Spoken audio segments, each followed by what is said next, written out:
तो हमारी आज के इस लेक्चर के अंदर हम देखेंगे कीमिया सोडियम के बारे में। हम जो है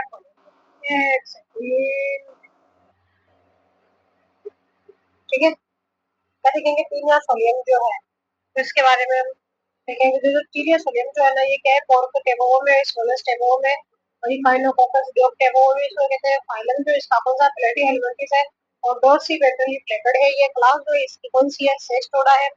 और sugar metabolism for segmentation alimentary canal जो है एब्सेंट होती है।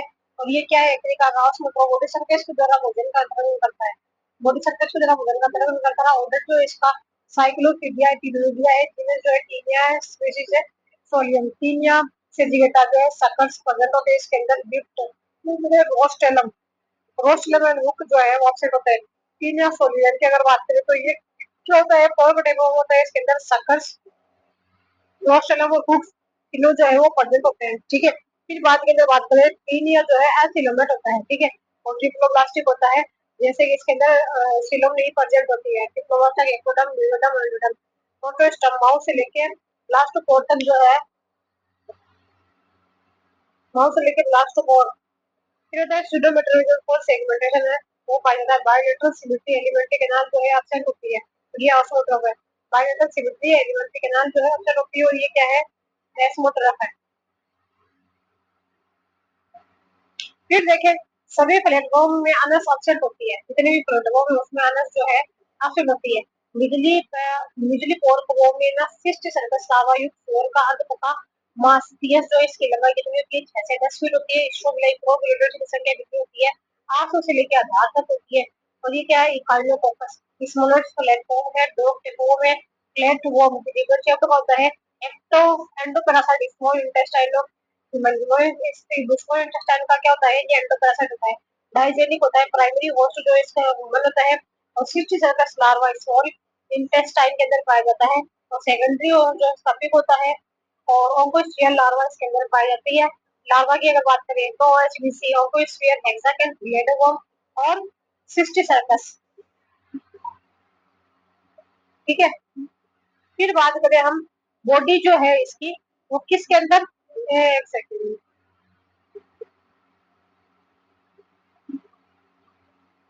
देखो बॉडी जो इसकी सोलेक्स हो गई। ठीक है, स्कोलेक्स नेक और स्ट्रोगलाई के अंदर डिफरेंशिएट रहती है। स्कोलेक्स लाइक स्कोलेक्स जो है वो क्या होता है, स्ट्रक्चर रोस्टलम चार ऊपर वन वेंट्रल। देखो हुक्स जो है इसके अंदर वेसल्स और है, हैंडल और मिडल। और नेक की अगर बात करें, origin of probabilities, new probability zone of proliferation है, एरियाज ऑफ सेगमेंटेशन है, एरियाज ऑफ बडिंग है, ग्रोथ जोन हो गया, शॉर्ट एंड नेरो सेगमेंट। और क्या होगा, शॉर्ट और नेरो सेगमेंट। इसको बुलाई की अगर देखें तो फॉर्मेशन ऑफ प्रोबेबिलिटीज है और स्टेबलाइजेशन ये करता है। देखो स्टेबलाई की अगर बात करें तो तीन प्रकार के होते हैं, इमेच्योर, मैच्योर और ग्रेविड प्रोबेबिलिटी। इमेच्योर प्रोबेबिलिटी जो है 200 तक होते हैं सेक्स ऑर्गन्स, और जो और लंबाई है इसकी कम होती है, चौड़ा ज्यादा होती है। मेच्योर होते हैं 250 से लेकर 400 तक होते हैं। मैक्सिमम नंबर के अंदर होते हैं। सेक्स ऑर्गन प्रेजेंट होते हैं। अनब्रांच जो है यूटरस होता है और सेक्स ऑर्गन जो है मेच्योर रहते हैं। रीड ब्लोकेटेड है 150 से लेकर 350 तक होते हैं। ब्रांच यूटरस होता है, इसमें फर्टिलाइज एग जो है वो परचेज होते हैं। ब्रांच क्या होता है, यूटरस होता है, फर्टिलाइज एग जो है 35,000 के समथिंग परचेज होता है। फिर देखिए, आप सबसे पहले इसके अंदर ये बाहरी वाला क्या होता है, रोस्टिलम आ जाता है। फिर बाद के अंदर ऊपर आ जाता है। फिर बाद के अंदर ये वाले सक्कस आ जाते हैं। ये जो है पैरासिटिक अडेप्टेशन है, लोकोमोशन ऑर्गन जो है अपसेट होता है, एडहेसिव स्ट्रक्चर है ये। ठीक है, और ये वाला पूरा का पूरा भाग क्या कहलाता है, हमारा स्कोलेक्स कहलाता है। स्कोलेक्स के अंदर रोस्ट हो जाता है, आरएचएस रोस्ट हो जाता है, टूट्स आ जाते हैं और चेकर्स आ जाते हैं। फिर बाद में देखा जाती है, फिर बाद में आ जाती है हिस्टोगोलाई प्रोग्रेटर आ जाती है। फिर बाद में इमेज प्रोग्रेटर जो है 200 तक होते हैं। मेच्योर जो है कितने होते हैं, 250 से 400 रहते हैं। डेरिवेटिव प्रोग्रेटर कितने होते हैं, 150 से 300। एकोलाइसिस क्या होती है, सेपरेशन ऑफ डेरिवेटिव प्रोग्रेटर। जो सेपरेशन ऑफ डेरिवेटिव प्रोग्रेटर को कहते हैं एकोलाइसिस कहते हैं। देखो ये तो जो है वो हमारे होते हैं डोर्सल सक्कर्स, है ना। डोर्सल, ये वाला डोर्सल सक्कर है। ठीक है, और ये वाला वेंट्रल सक्कर है। ये वाला क्या है, वेंट्रल सक्कर से ये हुक्स है, और इसके चारों तरफ क्या है, रोस्टल है। तो अगर ये रोस्टल है तो चारों तरफ क्या है, यदि सीधा सलीम के हुक पर हुक के सक्कर को हटा दिया जाए, क्या है, आर एस एस हुक और जो सक्कर है उसको हटा दिया जाए तो टीनर से शरीर से मल के साथ बाहर आ जाता है। तो टीनर शरीर तो टीनर शरीर से मल के साथ क्या जाता है, बाहर आ जाता है।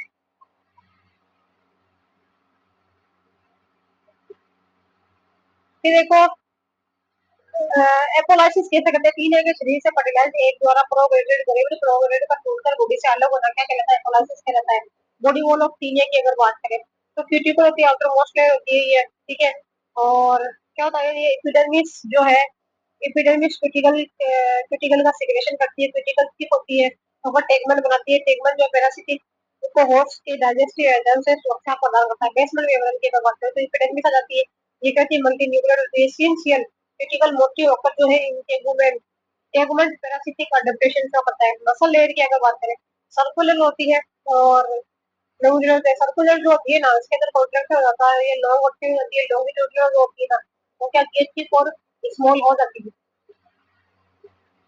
फिर देखिए स्पॉन्जी टिश्यू पेरेन्काइमा की अगर बात करें mesenchyme cells line cells acidic digestive enzyme का न्यूट्रल करती है। मेसेंकाइम सेल होती है line cells acidic digestive enzyme को न्यूट्रल करती है।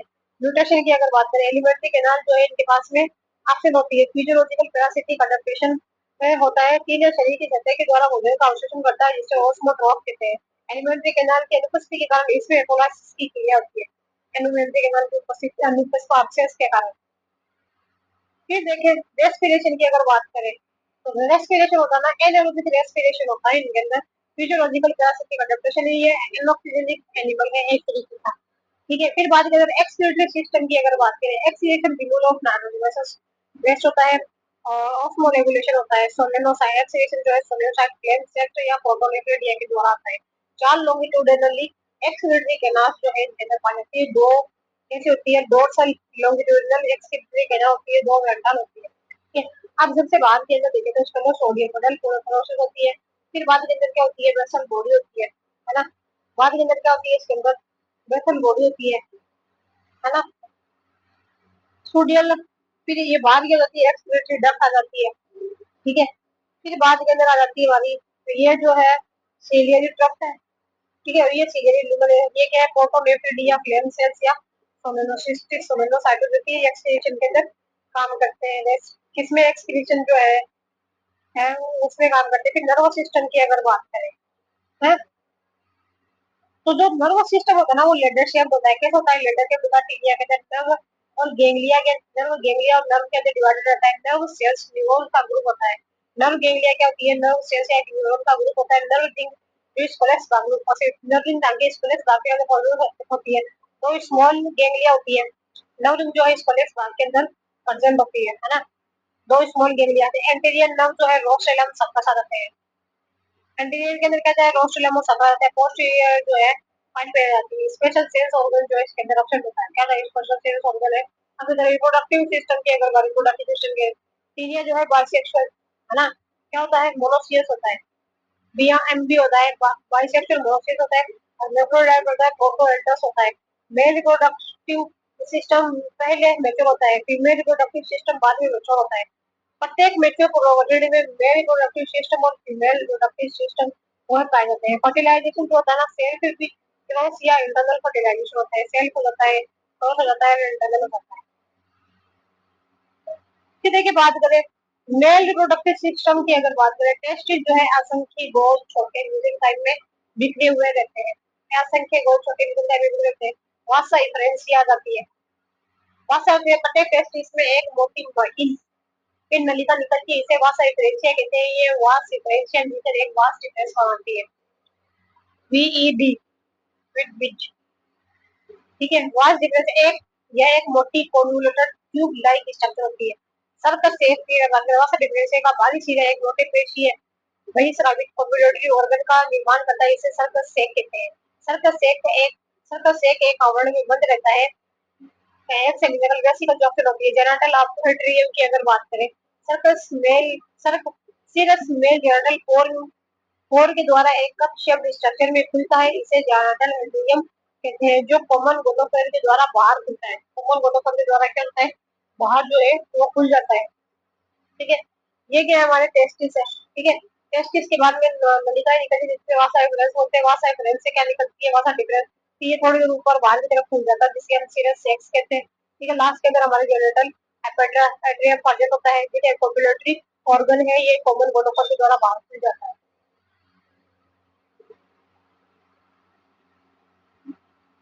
ये देखिए फीमेल रिप्रोडक्टिव सिस्टम की अगर बात करें, ओवरी जो है मध्य प्रोबेबिलिटी के नीचे की ओर स्थित होती है, बाइलोब होती है। क्या मैं मेजर प्रोबेबिलिटी के नीचे स्थित होती है, बाइलोब होती है। दोनों ओवेरियन लोब आपस में ओवेरियन इस तरह से ओवेरियन इंटरविश के द्वारा जुड़ी हुई रहती है। ओविडक्ट की अगर बात करें, इस ब्रिज के मध्य एक ओविडक्ट निकलती है, ये वेजाइना में खुलती है, यह एक फूला हुआ भाग को ऊ टाइप बनाती है। ऊ टाइप की अगर बात करें, पेसिकोला के लॉरेंस कैनाल के समान होता है, पेसिकोला के लॉरेंस कैनाल के समान होता है। ये गोल सेक लाइक चेंबर है। क्या है? गोल सेक लाइक चेंबर है। ऊ टाइप की अगर बात करें, ओविडक्ट और यूट्रस, ओविडक्ट के अंदर क्या जाती है? ओविडक्ट आ जाती है, यूट्रस आ जाता है, योग से योग डक्ट आ जाती है, जिसे हम वाटरलाइन डक्ट भी कहते हैं। ऊ टाइप के चारों ओर शेल ग्लैंड या वेन्स ग्लैंड जो है पाई जाती है। ये क्या होती है? यूनिसेल्युलर होती है। वेजाइना की अगर बात करें, यह एक narrow curved tube like structure है। क्या है? यह एक narrow curved tube like structure है। इसका एक सिरा ओविडक्ट से तथा दूसरा सिरा फीमेल जेनिटल कोड के द्वारा जेनिटल एंटेरियम में खुलता है। ओविडक्ट में मिलने से पहले वेजाइना खुलकर सेमिनल रेसेप्टाकल बनाती है। सेमिनल रेसेप्टाकल वेजाइना के मध्य एक संकरा भाग पाया जाता है, इसे फर्टिलाइजेशन डक्ट पाया जाता है। फिर बटरलाइन डक्ट की अगर बात करें, ओवरी के पीछे एक लोब्ड लाइक ओवल शेप्ड बटरलाइन ग्लैंड पाई जाती है। बटरलाइन डक्ट जो है, ओवरी के पीछे एक lobed like oval shaped duct oval shape बटरलाइन ग्लैंड पाई जाती है।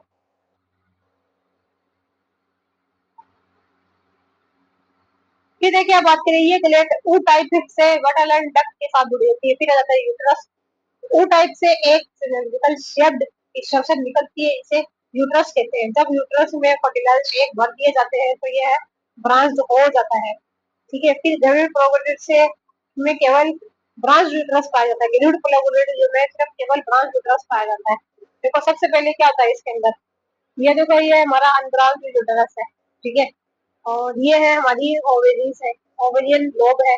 ठीक है। और ये किससे जुड़ी हुई है? ये हमारी इस्टमस या फिर ओवेरियन ब्रिज से जुड़ी हुई रहती है। फिर बाहर की तरफ ये क्या हो जाती है? फूल के अंदर की तरफ ये फूल ये जो स्ट्रक्चर बनाती है, जिसे ऊ टाइप कहते हैं। ऊ टाइप के जो चारों ओर है शेल्स ग्लैंड या मिडिल ग्लैंड है, वो पाई जाती है। फिर नीचे की ओर उसके अंदर क्या होता है? वर्टेनल डक्ट या ओवडक्ट जो है वो प्रेजेंट होती है।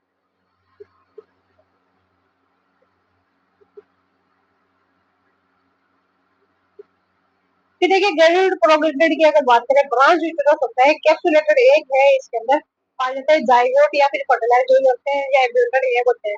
ये योग की सेल हो जाता है, फिर बाद के अंदर सेल आता है, अंदर की तरफ जाइगोट होता है। कैप्सुलेटेड फर्टिलाइज्ड एग या एम्ब्रियोनिक एग होते हैं। जाइगोट में अनइक्वल और इलास्टिक क्लीवेज स्पाइरल एंड डिटरमिनेटेड होता है।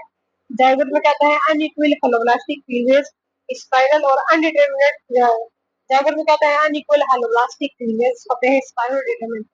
डेवलपमेंट जो होता है इनडायरेक्ट वर्क इसके द्वारा होता है, लार्वा के द्वारा होता है। कैप्सुलेटेड एम्ब्रियो जो है, जैसे अंकुश और सेकेंडरी कोर्स जो है पीढ़ी पर संक्रमण करता है। फिर आ जाता है मिलाकर ब्लड और सिस्ट सर्कस। तीन जो है डाइजेनिक होता है। प्राइमरी होस्ट जो है इसका उद्भव होता है सिस्ट सर्कस लार्वा युक्त मिजलीपोर के खाने से।